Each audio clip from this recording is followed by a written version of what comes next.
Hello, this is Pastor Rick, and I want to welcome you to the Sunday Forum for this Sunday, December the 14th. This is the third Sunday in Advent. We light the joy candle.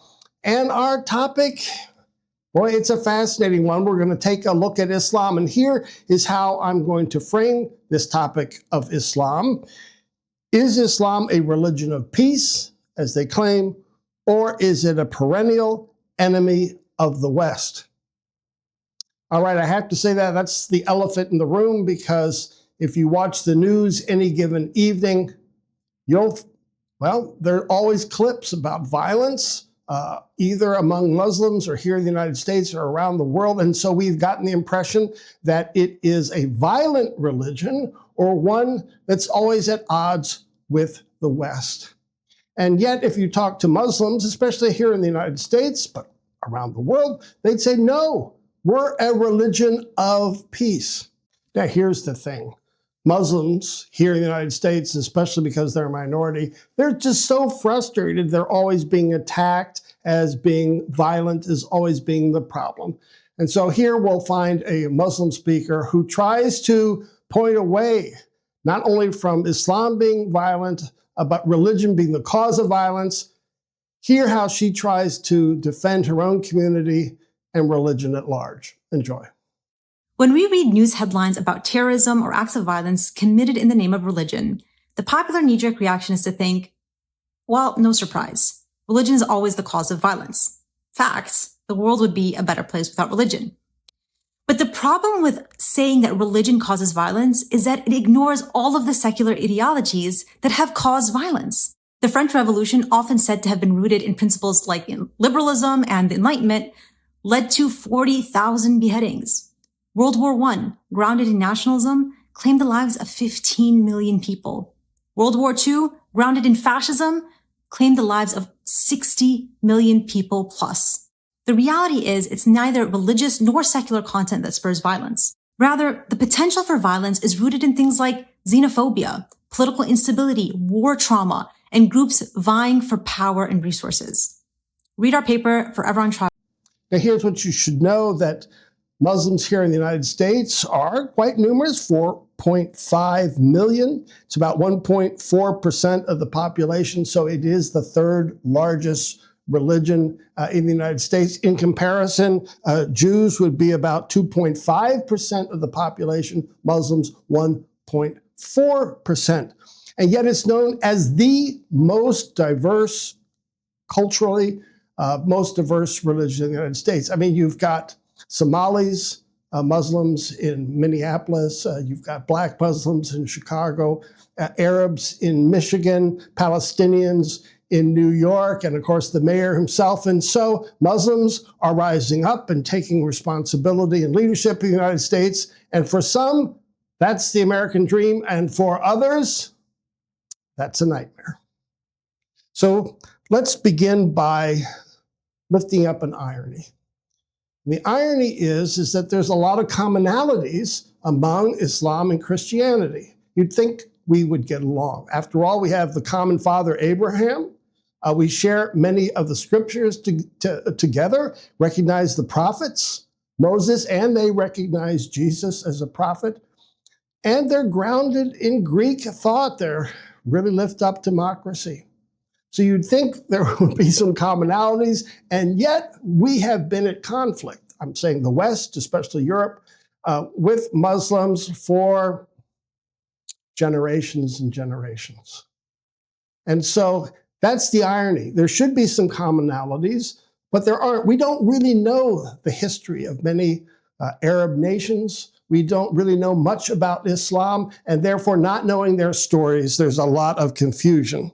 And so let's just use this time on the Sunday Forum and our conversations on Sunday to get to know Islam better. So here's a lot of background that you know. Abraham and Sarah can't have a baby. And so they bring in their servant girl, Hagar, and she does have a baby through Abraham, Ishmael. It creates some jealousy with Sarah. Sarah then has Hagar and Ishmael thrown out into the desert. Some say then to die. So there's always been conflict then between these two sides of the family. common father, Abraham, two different mothers, Sarah and Hagar, and then conflict because those who stayed then from the family in Palestine, they became the Jews, of course, and those who then develop out in Saudi Arabia, out in the desert, they are the Muslims. And they prospered because Ishmael, as it says in the Quran, he goes to Mecca and prospers. Later on, we then have Muhammad, who comes on the scene in the 600s AD. He goes through a spiritual crisis. He goes into a cave on then a mountain, and there he discovers these beautiful revelations of God on his life. And they are so pronounced, but they're not well received in town. In fact, when he first receives these revelations for God, he knows that's how God deals with prophets. And so he says, oh my goodness, I'm either a prophet or I'm crazy. And it's his wife who convinces him that God was calling him to be a prophet. Now, here's the problem, is that when he came and he proclaimed his new message, it was about monotheism. There's only one God. He was out in the desert where polytheism was practiced. And you'll see in an upcoming video how, well, all the tribes in his area worship many, many, many gods. And now he's going to say, no, Allah, monotheistic, God is the only God. He's going to establish a strong moral religion. And that's just not how paganism was practiced out in the desert. And that created some animosity. He wanted justice and democracy and a respect then in the family. And third, it was about this social content of the message, democracy and justice, a society with order. And those things were not accepted in his town except by a small group who then escape to Medina. And there they establish a community wrapped around then this Islamic faith, and it prospers. Within 100 years of his death, Muslims had created an empire which expanded beyond what Rome had ever experienced in its zenith. And so here, as we'll discover in this video, Islam is about submission to God, especially about how God has revealed God's self in the Quran, a slow revelation over 23 years where God speaks then to Muhammad, and then he writes it down in Arabic. The only official language in the Quran is Arabic. Well, and it's about 4/5 the length of the New Testament, so it's not a long book or that difficult to read through, but it's one that has shaped this religion forever. It's always about spiritual purification, physical purification, specific beliefs, and of course, we all know the 5 acts of worship, which are to declare that you believe in Allah as the only God, 5 daily prayers, gifts to the poor, fasting at Ramadan, and sometime in your life to do the pilgrimage to Medina. All right, that's quick, but we're just trying to get into the story because we want to understand before we judge. We want to understand Islam and their history better. Let's watch this video, which will help us understand the beginnings of Islam. Enjoy. How Islam began in under 10 minutes. Not a problem. We've started. Okay, so travel back in time with me to a land far, far away and long, long ago. Mecca and Arabia, about the year 570. Mecca is important for 2 reasons. 1, the Kaaba is there, an ancient temple built to worship God. And 2, Muhammad, peace be upon him, was born in Mecca. Now, problem. I can't show you Muhammad because it wouldn't be right. I'll tell you why in a bit. But in the meantime, here's his name in Arabic. Nice. Back in the day, Mecca was a lawless place. The only way to be safe was to have backup. Lots of rich big brothers who'd beat up anyone who got in your way. So the place was ruled by the most powerful families who could do pretty much what they wanted. And religion didn't help. By this time, the Kaaba had been filled to overflowing with 360 idols that did nothing to help anyone. So it was a tough place to grow up. If, like Muhammad, you were a poor orphan and believed in just one God you couldn't see, like the Jews and the Christians, he called him Allah, the God, in Arabic there. Muhammad's dad died before he was even born, and his mum died when he was just 6.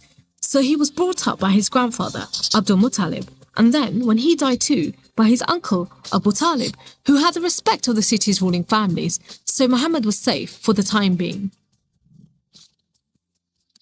Muhammad started out as a shepherd and then became a businessman, traveling about buying and selling stuff for rich clients.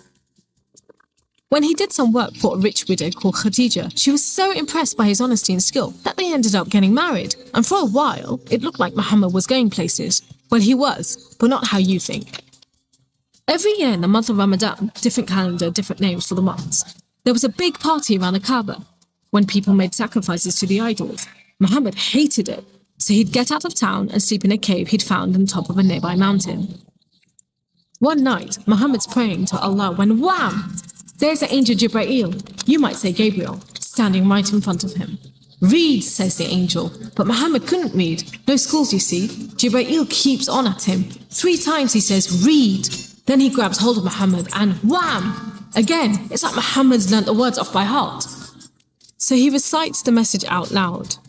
Read in the name of your Lord, who created man from a drop of blood. Read, for your Lord is most generous. He who taught by the pen, taught man what he did not know. It was a message from Allah. God was speaking to him just like he'd spoken to the prophets in the Jewish and Christian holy books, which meant he was a prophet too. The messages continued for the rest of Muhammad's life. Allah gave him the words to say and the prophet recited them. The words were written down by his friends, and years later they were collected together and became the Muslim holy book, the Quran, which means recitation, because Muhammad recited it, you see?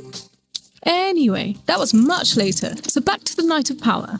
Muhammad tells his family, then his friends, and eventually everyone about Allah, that he's the one and only God, that he wants everyone to be treated fairly, and long story short, it didn't go down well with the ruling families of Mecca, who liked things just the way they were, thank you very much.